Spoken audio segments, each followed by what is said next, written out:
Hello folks, this is David Uso Conway, otherwise known as Uso245, and today I have a few interesting things to show you, one being my very first interior design ship.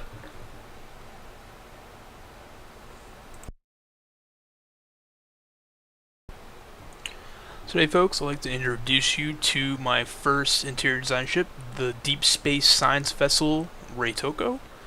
And as you can see here, coming right down to the forefront right here, you can see a little bit of a glow from the lights, but you don't really notice them too much until you're really up close to them. As you can see, as I get closer, they become significantly a lot brighter.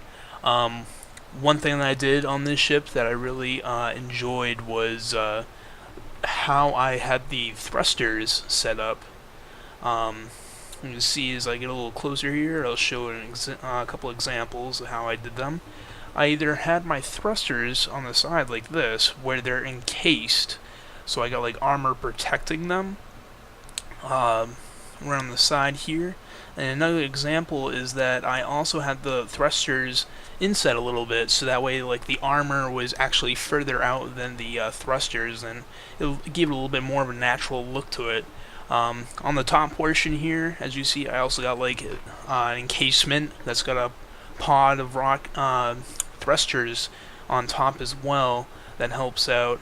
And since it is a science vessel, I didn't have too many weapons. Most of the bulk of the weapons, such as the Gatling guns, are towards the back end here, along with the large thrusters. But as you can see, take a little look right here.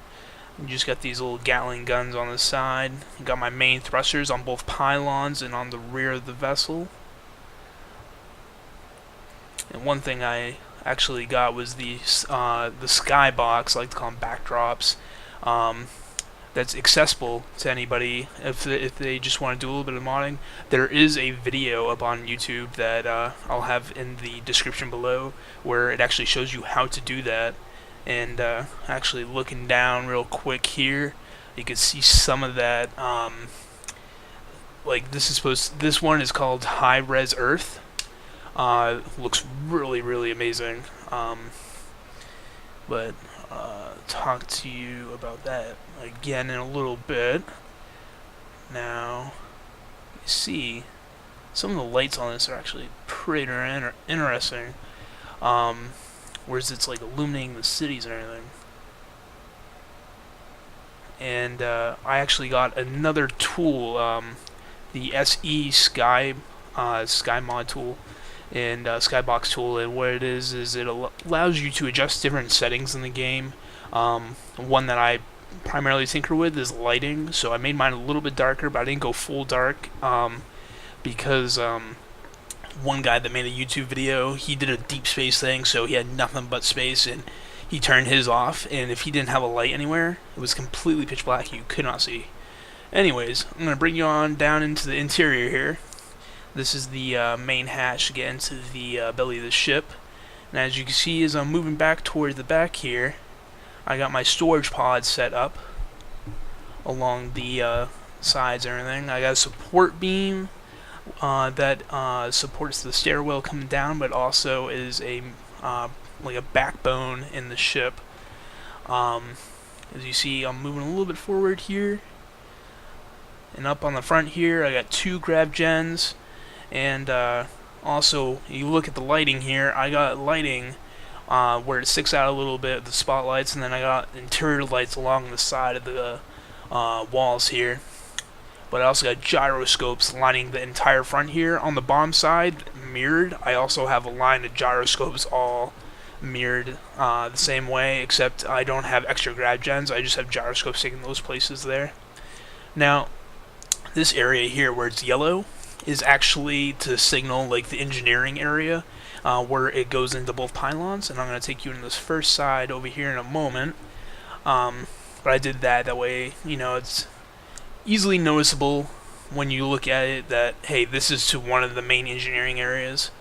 And as you can see, I got two large reactors in here, and I put red blocks surrounding the base of them, basically to show like a danger zone.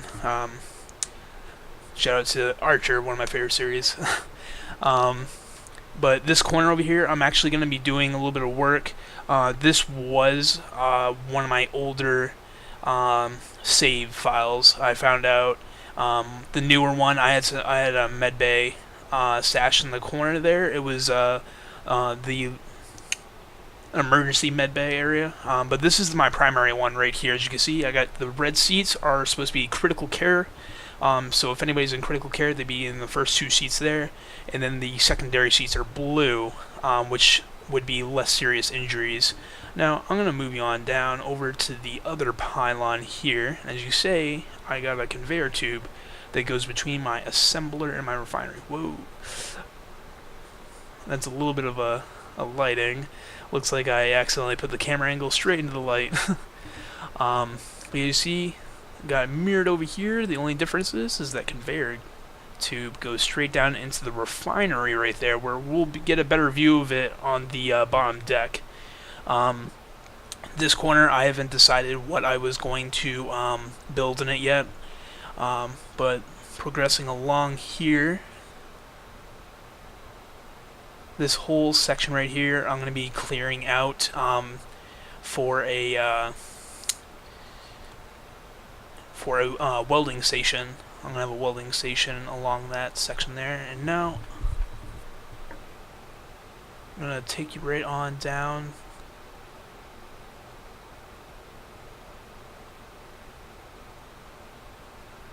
And I use blue to show, you know, this is the stairs that goes down. This is my secondary bridge.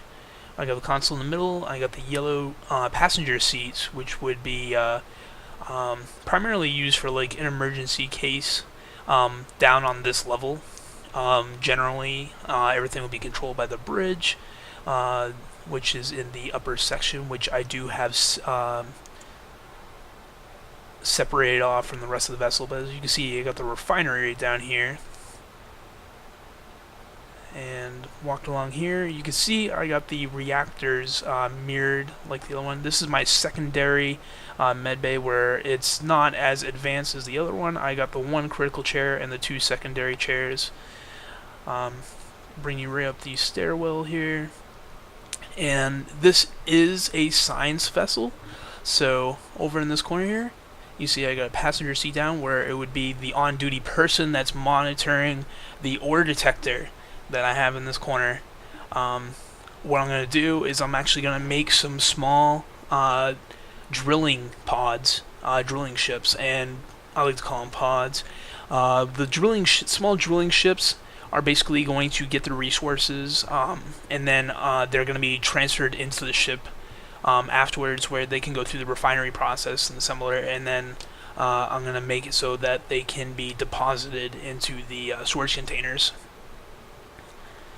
Alright, bringing Ray on back through here.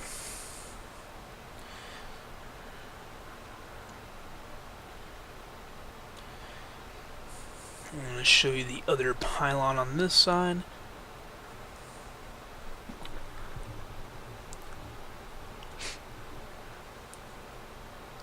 Now, this section, I'm actually going to rework this welding station. I'm going to have one on bottom, one on top. I'm going to take out the middle one, and I'm going to have them facing each other instead. And I'm going to have a small mechanical arm that's going to take parts, and it will drag the part over into the welders to weld them. But it's not going to be like a full-on welding station. Now, bringing right around this corner here. And I'm actually going to put in a small lab in that back corner there. I'll bring you right back over here as I've shown the 2 decks. I'm gonna take care of these lights real quick. The ship was mirrored on XY axis, and then what I did is I ended up turning that feature off, and then I went through and I redid the entire bottom deck there was a couple lights I missed. I purposely left those two there, but as you can see, like in this one, I redid the lights on top of the ceiling, whereas before they were showing on the bottom. Now that I've shown you that, bring you right back up these stairs real quick where I can head out and then show you the main bridge.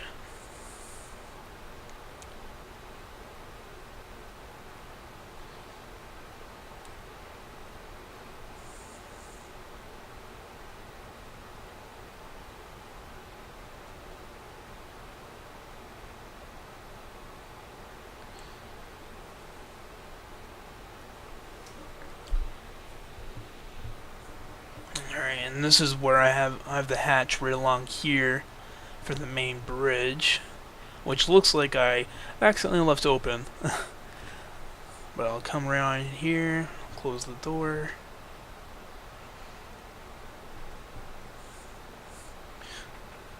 And as you see, the main bridge is a lot more illuminated. The yellow passenger chairs here are for the bridge officers or for emergency use. And as you see, I got a different console for the main bridge control. And I'll show you real quick here. The ship, with all the gyros and thrusters I have, actually maneuvers quite well for its size. I'm going to bring it right on over to this asteroid along here. Also, one thing that I noticed that they did recently in one of the patches is they made it so the antennas actually show up on your screen now, your HUD. Originally, antennas were just like an aesthetic, but they have told us that eventually all the items that is in our inventory when we're doing like predation mode or when we're making stuff in survival mode, eventually everything will have a function if it doesn't already have one now. So that is pretty amazing, and I'm assuming that the antennas are gonna be able to pick up like long-range signals and stuff like that. So if somebody has a beacon on their ship, it'd be further out or something. You'll be able to scan it further out if you increase the range on that.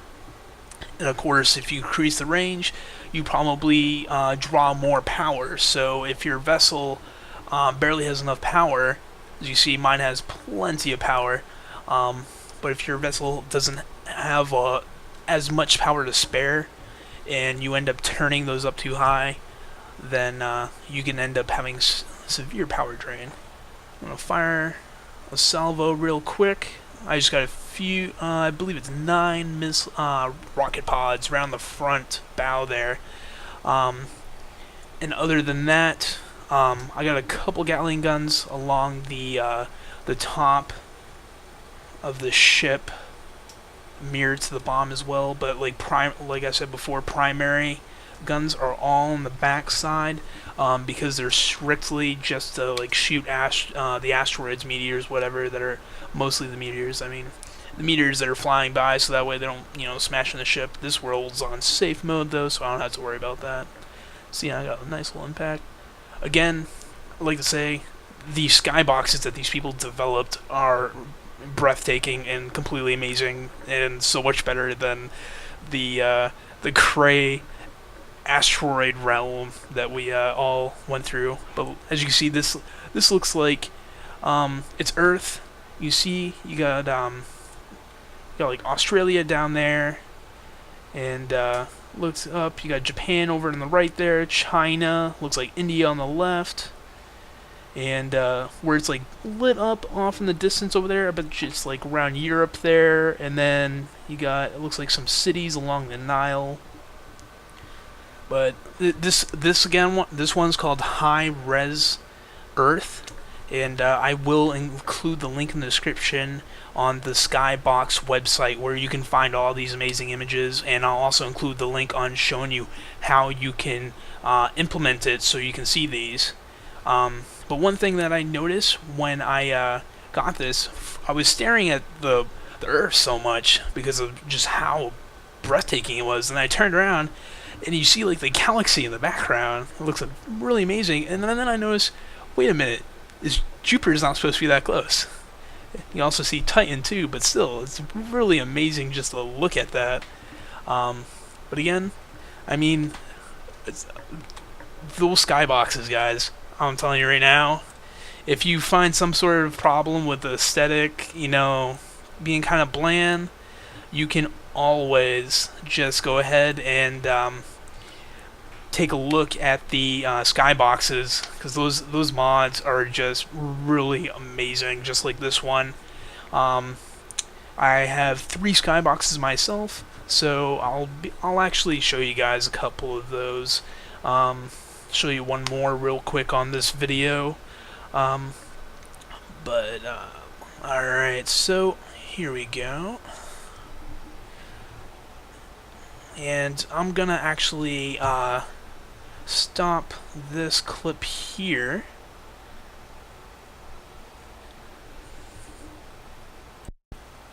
That's right, folks. Apparently we use DeWalt tools in space.